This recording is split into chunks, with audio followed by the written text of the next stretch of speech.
Olá, boa tarde para você e seja bem-vindo. Vamos seguir com a nossa programação, te deixando mais atualizado com notícias do Brasil e do mundo desta terça-feira, dia 15 de agosto. Vamos começar falando sobre uma notícia que vai mexer com o bolso do consumidor. Amanhã, a Petrobras vai aumentar os preços do óleo diesel e da gasolina entregue às distribuidoras. Com o aumento de 41 centavos na gasolina, o litro vai passar a R$ 2,93 e com os 78 centavos adicionais no diesel, o combustível será vendido a R$ 3,80. Além destes valores, o consumidor paga outras despesas, como impostos e margens de lucro de distribuição e revenda. As compras feitas no exterior tiveram um crescimento de 150% em 5 anos, de acordo com o levantamento da Receita Federal. No ano passado, foram mais de 176 milhões de volumes importados entre itens tributáveis e isentos, como cartas e documentos, o que demanda uma estrutura de logística complexa.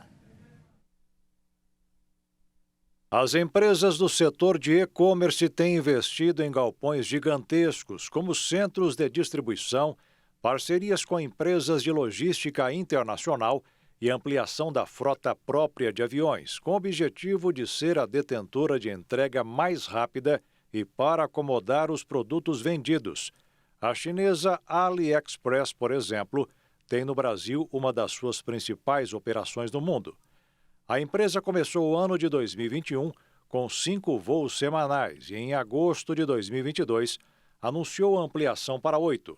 Já a Shine utiliza os serviços de transporte de cargas do Brasil e tem investido em galpões logísticos na região, principalmente após o anúncio de nacionalização da produção, que até então era toda feita na China.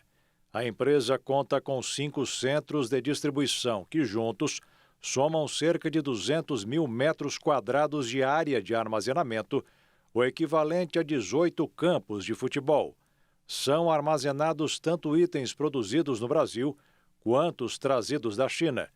Hoje, com 164 unidades em operação, a expectativa é chegar à marca de 2.000 unidades Fabris no país nos próximos anos.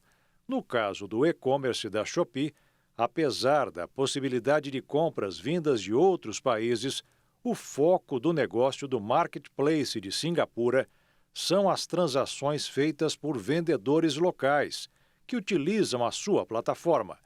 Atualmente são 3 milhões de vendedores cadastrados, que representam 85% das transações.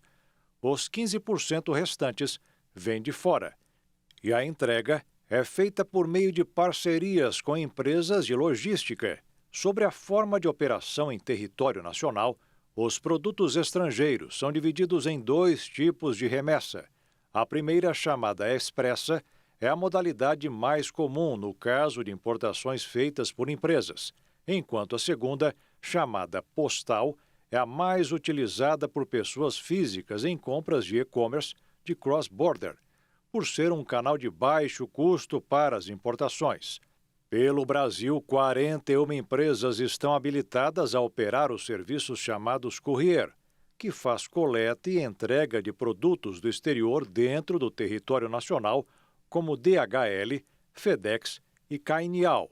Ainda segundo o relatório aduaneiro da Receita Federal, para os mais de 176 milhões de volumes importados no ano passado, 3 milhões e 400 mil declarações de importação de remessa foram emitidas, que juntas totalizam mais de 245 milhões de dólares, cerca de 1 bilhão e 200 milhões de reais, valor que representa crescimento de 32% em comparação com 2021.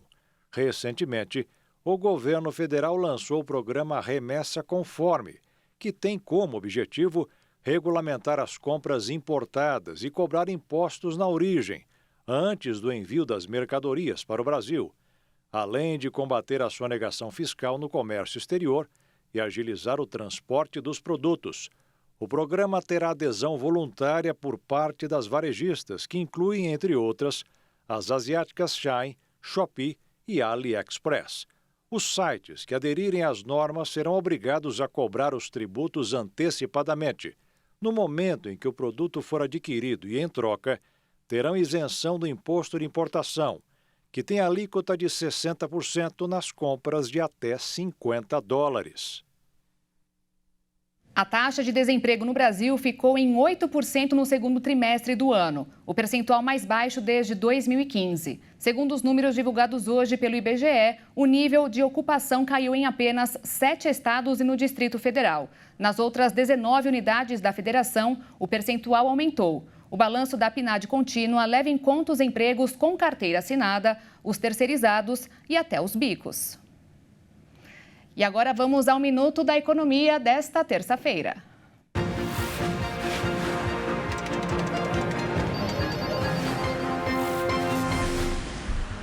Toda vez que alguém quer defender uma ideia ou projeto, mistura expressões de revolta, sabedoria e certeza. Pois é o que percebemos com os opositores da proposta de prorrogação da medida que desonera a folha de pagamento das empresas.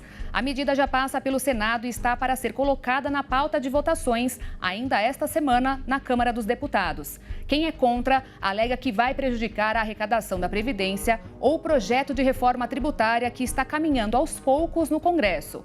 Pois bem, a desoneração permitiu a criação de mais de 8 milhões de empregos nos últimos 5 anos.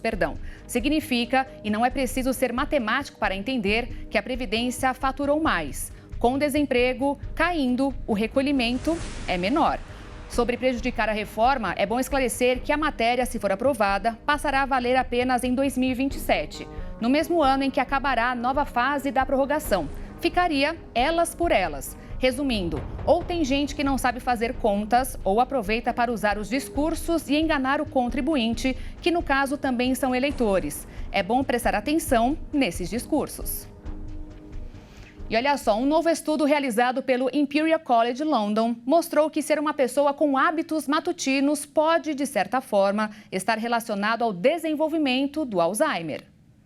A pesquisa observou mais de 500 mil de indivíduos e analisou suas informações genéticas e seus padrões de sono. Aqueles com o dobro de risco genético de Alzheimer tinham 1% mais probabilidade de ser uma pessoa que costuma ir para a cama cedo, que acorda cedo e que pareciam dormir menos. Mas é necessário deixar claro que esses resultados não significam que o hábito resulte em demência ou que todas as pessoas matutinas vão ter Alzheimer no futuro, mas que pode ser um indicativo precoce da doença. Os pesquisadores disseram ter descoberto que aqueles que estão geneticamente em risco de contrair Alzheimer têm maior probabilidade de ser pessoas matutinas, mas que não foi encontrado nenhum efeito dos traços do sono sobre o risco da doença, que se manifesta pela deterioração cognitiva e da memória, comprometendo habilidades de pensamento e a capacidade de realizar as tarefas simples do dia a dia. O primeiro sintoma e o mais característico é a perda de memória recente. Com a progressão da doença, vão aparecendo sintomas mais graves, como a perda de memória remota, ou seja, dos fatos mais antigos, assim como irritabilidade, falhas na linguagem, prejuízo na capacidade de se orientar no espaço e no tempo. Embora não haja cura, o paciente precisa ser acompanhado. No Brasil, os Centros de Referência do Sistema Único de Saúde oferecem tratamento multidisciplinar integral e gratuito para pacientes, além de medicamentos que ajudam a retardar a evolução dos sintomas. Segundo o Ministério da Saúde, é estimado que 1.200.000 brasileiros têm Alzheimer e 100 mil novos casos são diagnosticados a cada ano. E para a gente encerrar essa edição de uma forma bem alegre, olha só a façanha de um cachorro da raça Golden Retriever chamado Zeppoli, que mora lá na Nova Jersey, Estados Unidos. Com o calor que tem feito por lá, eis que ele teve uma ideia genial para se refrescar. O espertinho simplesmente pulou a cerca, literalmente, e foi até a piscina do vizinho. Só que tem 2 detalhes nessa história. O primeiro é que Zeppoli e a dona estavam visitando a casa do pai dela. O segundo é que o cachorro é tão atrevido que foi entrando na piscina, mesmo sabendo que estava sendo seguido. E nem se importou quando a dona tentava tirar ele de lá. Pelo contrário, quanto mais ela tentava, mais graça ele fazia. O vídeo tem mais de 25 milhões de visualizações mundo afora e gerou muitos comentários. No Brasil, claro, a criatividade sempre vai além e renderam os mais engraçados. Como Márcia, me deixa, já conversei com um vizinho. Ele diz que a piscina está liberada para mim. O vizinho que lute para me tirar da piscina. Toda essa façanha foi registrada pelas câmeras de segurança das casas e também pela própria dona do Zépoli, Erin Farley. Em uma publicação, ela escreveu que felizmente os vizinhos o amam e não se importaram com a invasão. E tem como, gente, se importar com essa artimanha do Zépoli? Não tem não, né? Bom, eu fico por aqui. Mais notícias às 6h30 com a Maria Alice Dias e a Juliana Dariva. Às 10 da noite eu volto ao vivo ao lado de Alexandre Giaquetto e espero por você. Uma ótima terça-feira e obrigada pela companhia. Tchau.